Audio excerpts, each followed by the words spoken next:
اب ہمیں اکثر یہ کنفیوژن ہو جاتی ہے کہ دعا جو ہے وہ کسی سے کروانی چاہیے یا خود کرنی چاہیے۔ وہ نبی کریم صلی اللہ علیہ وآلہ وسلم نے حضرت علی رضی اللہ تعالیٰ عنہ جیسے، حضرت عمر رضی اللہ تعالیٰ عنہ جیسے جلیل القدر صحابہ کو یہ وصیت کی تھی کہ جس وقت بھی آپ کی ملاقات اویس کرنی رحمۃ اللہ علیہ سے ہو تو آپ ان سے دعا کروائیں۔ تو اس کا مطلب یہ ہے کہ دعا جو ہے وہ کروانی چاہیے اللہ تعالیٰ کے نیک بندوں سے۔ اسی طرح سے ہم لوگ اپنی نیکیاں جو ہم نے جینوئنلی خالص اللہ کی رضا کے لیے کی ہیں ان کو بھی وسیلہ بنا کر اللہ تعالیٰ سے دعا کر سکتا ہے۔ اسی طرح سے جن لوگوں کی دعائیں قبول ہوتی ہیں، تو دعا جو ہے وہ مسافر کی جو دعا ہے وہ بہت جلدی قبول ہوتی ہے۔ تو اسی لیے جب آپ لوگ سفر میں ہوں تو دعا کرتے رہیں۔ مظلوم کی دعا قبول ہوتی ہے، والدین کی دعا قبول ہوتی ہے۔ اگر ہم ان سب رشتہ داروں سے، سب دوست احباب سے، سب آفس کے کولیگ سے اللہ کے لیے محبت کریں گے تو انشاءاللہ قیامت کے روز میں جب کوئی سایہ نہیں ہوگا، سورج سوا نیزے پہ ہوگا، تو عرش کے سائے تلے ہم لوگ بھی ہوں گے۔ ہمارا سلسلہ دعا اور دعا کی اہمیت اور دعا کی ہماری زندگیوں میں امپیکٹ کے اوپر ایک ڈسکشن جو ہے وہ چل رہا ہے، اسی کی کنٹینیوشن میں اب ہم آج بات کریں گے۔ اب سوال یہ ہے کہ دعا کروانی چاہیے یا نہیں کروانی چاہیے۔ تو اس میں بھی ہمیں ایک حدیث ملتی ہے جس میں نبی کریم صلی اللہ علیہ وآلہ وسلم نے حضرت علی رضی اللہ تعالیٰ عنہ کو اور حضرت عمر رضی اللہ تعالیٰ عنہ کو وصیت فرمائی تھی کہ وہ حضرت اویس کرنی سے جب بھی ملیں تو ان سے دعا کروائیں۔ حضرت اویس کرنی رحمۃ اللہ علیہ کو نبی کریم صلی اللہ علیہ وآلہ وسلم کا ہی زمانہ ملا تھا، لیکن ان کی والدہ بہت زیادہ ایجڈ تھیں، جس کی وجہ سے ان کی خدمت کرنے کی وجہ سے ان کو چھوڑ کر نبی کریم صلی اللہ علیہ وآلہ وسلم کے ساتھ حاضر نہیں ہو سکے تھے۔ تو آپ ان کو تابعی کہہ لیں کہ وہ سب سے زیادہ تابعین میں سب سے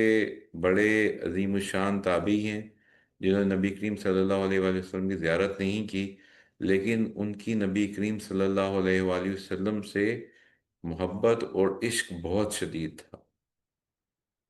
تو وہ نبی کریم صلی اللہ علیہ وآلہ وسلم نے حضرت علی رضی اللہ تعالیٰ عنہ جیسے، حضرت عمر رضی اللہ تعالیٰ عنہ جیسے جلیل القدر صحابہ کو یہ وصیت کی تھی کہ جس وقت بھی آپ کی ملاقات اویس کرنی رحمۃ اللہ علیہ سے ہو تو آپ ان سے دعا کروائیں۔ تو اس کا مطلب یہ ہے کہ دعا جو ہے وہ کروانی چاہیے اللہ تعالیٰ کے نیک بندوں سے، ایسے بندے جو شریعت پر اور سنت پر عمل کرتے ہیں اور صحیح معنوں میں اللہ تعالیٰ سے اور اللہ کے نبی کریم صلی اللہ علیہ وآلہ وسلم سے محبت اور عشق کرتے ہیں، تو ان سے دعائیں کروائی جا سکتی ہیں۔ اسی طرح سے ایک بھائی کی دعا غائبانہ طور پر کسی بھی دوسرے بھائی کے حق میں قبول ہو جاتی ہے۔ تو اگر ہمیں بھی چاہیے کہ ہم اپنے بہن بھائیوں کے بارے میں، اپنے رشتہ داروں کے بارے میں، اپنے دوستوں کے بارے میں، اور جن سے ہمیں کوئی دکھ پہنچے ان کے حق میں بھی دعائیں کرتے رہیں۔ تو یہ دعائیں بھی جو ہیں وہ قبول ہوتی ہیں، اور اس میں ایک خوشخبری دعا کرنے والے کے لیے بھی ہے کہ جو اپنے بھائی کے لیے دعا کرے گا اللہ تعالیٰ وہ دعا اس کے حق میں بھی قبول کر لیتے ہیں۔ اور اسی طرح سے قیامت کے دن جب کوئی سایہ نہیں ہوگا تو عرش کے سائے کے تلے جو 7 لوگ ہوں گے ان میں سے ایک ٹائپ کے لوگ وہ بھی ہوں گے جو اللہ کے لیے ایک دوسرے سے محبت کرتے ہیں۔ اب ایک تو ہے نا اپنے بھائیوں سے، کزن سے، رشتہ داروں سے، دوستوں سے ہم اس لیے محبت کریں گے جن سے ہماری دوستی ہے،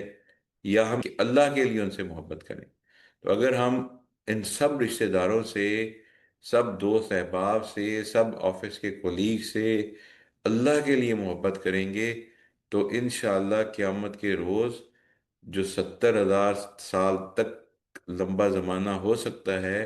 اس میں جب کوئی سایہ نہیں ہوگا، سورج سوا نیزے پہ ہوگا، تو عرش کے سائے تلے ہم لوگ بھی ہوں گے، وہ لوگ جو اللہ کے لیے ایک دوسرے سے محبت کرتے ہیں۔ اسی طرح سے ہم لوگ اپنی نیکیاں جو ہم نے جینونلی خالص اللہ کی رضا کے لیے کی ہیں ان کو بھی وسیلہ بنا کر اللہ تعالیٰ سے دعا کر سکتے ہیں۔ صحیح مسلم اور صحیح بخاری میں حضرت امام مسلم رحمۃ اللہ علیہ، حضرت امام بخاری رحمۃ اللہ علیہ نے حدیث کوٹ کی ہے۔ نبی کریم صلی اللہ علیہ وآلہ وسلم نے فرمایا کہ پچھلے زمانوں میں تین لوگ تھے جو سفر پہ جا رہے تھے، دوست تھے یا لوگ تھے، میں مفہوم بتا رہا ہوں۔ تو وہ بارش ہونی شروع ہو گئی تو انہوں نے ایک پہاڑ کے غار میں پناہ لی، اور پہاڑ کے غار میں جب انہوں نے پناہ لے لی تو بارش کی وجہ سے لینڈ سلائڈنگ ہوئی یا کچھ واقعہ ہوا جس کی وجہ سے ایک بہت بڑا پتھر ان کے پہاڑ کے غار کے دروازے کی جو دروازہ ہے اس کے اوپر آ گیا اور راستہ بند ہو گیا۔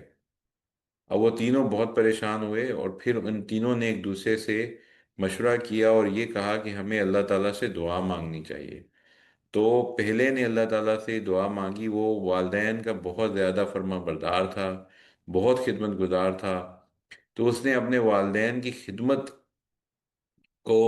دعا میں اس طرح سے مانگا کہ یا اللہ آپ جانتے ہیں میں اپنے والدین کی بہت خدمت کرتا ہوں۔ اس نے واقعات بھی کوٹ کیے اور کہا کہ یہ خالص آپ کی رضا کے لیے میں ان کی خدمت کرتا ہوں۔ اسی طرح سے دوسرے دوست نے یہ دعا، اور اس دعا سے پتھر تھوڑا سا غار کے دروازے سے ہٹ گیا۔ پھر دوسرے دوست نے دعا مانگی کہ یا اللہ جوانی میں مجھے ایک گناہ کرنے کا موقع ملا تھا، میں نے اس گناہ سے صرف آپ کی وجہ سے اس گناہ کو چھوڑ دیا تھا، تو اللہ تعالیٰ میری اس دعا کو قبول فرمائیں، اس پتھر کو دروازے سے ہٹا دیں۔ تو پتھر پھر دروازے سے تھوڑا سا ہٹ گیا۔ تیسرے صاحب جو تھے انہوں نے کسی مزدور سے کوئی کام کروایا تھا، مزدور کسی وجہ سے اس سے مزدوری لیے بغیر چلا گیا، تو انہوں نے وہ پیسہ اپنے کاروبار میں انویسٹ کیا،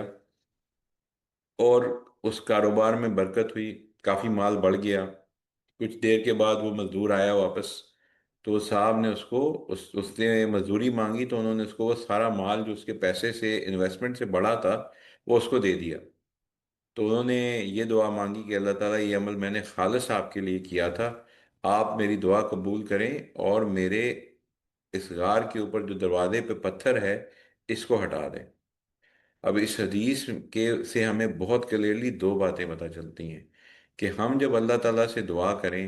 تو اپنا کوئی بھی نیک عمل جو ہے ہم اس کو بھی اللہ تعالیٰ کے سامنے رکھ کے دعا مانگ سکتے ہیں۔ دوسری بات جو سب سے امپورٹنٹ ہمیں پتہ چلتی ہے، جو ہم بار بار پہلے بھی ڈسکس کرتے رہے ہیں، کہ عمل جو ہے وہ خالص اللہ کے لیے ہونا چاہیے۔ اگر ہم کسی کے ساتھ نیک نیتی کوئی نیک کام کر رہے ہیں، کسی کی مدد کر رہے ہیں، کسی کی بھلائی کر رہے ہیں،